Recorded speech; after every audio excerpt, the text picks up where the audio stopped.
When it comes to sales order processing, companies will benefit from a software that offers its users powerful oversight, improved performance standards, and a detailed audit trail at the click of a button.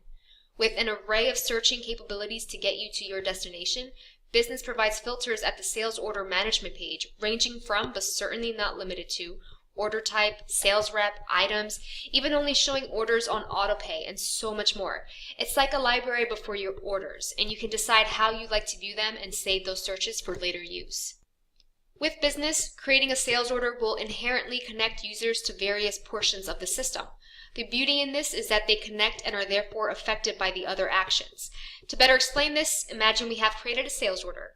Once we select the type of order we are creating, we need to choose a customer.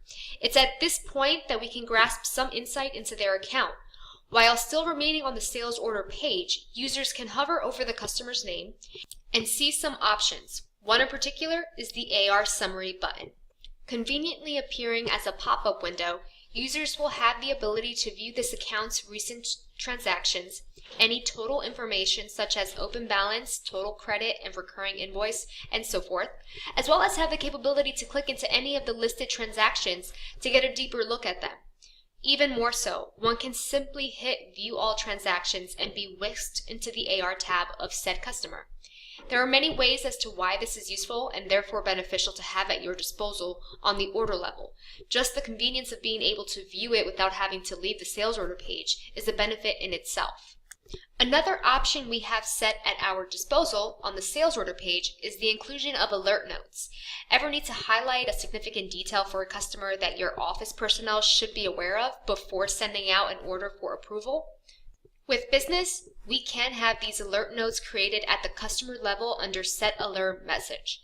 So the next time you place that customer into an order, this message will appear underneath their name. It's pretty convenient, isn't it? It also shows underneath your AR Summary tab as well.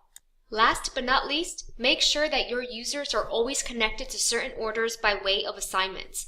This is a great way to keep tabs on those individuals who play a specific role in relation to that order. In a way, you can pretty much manage a project right from the sales order. It's that well connected.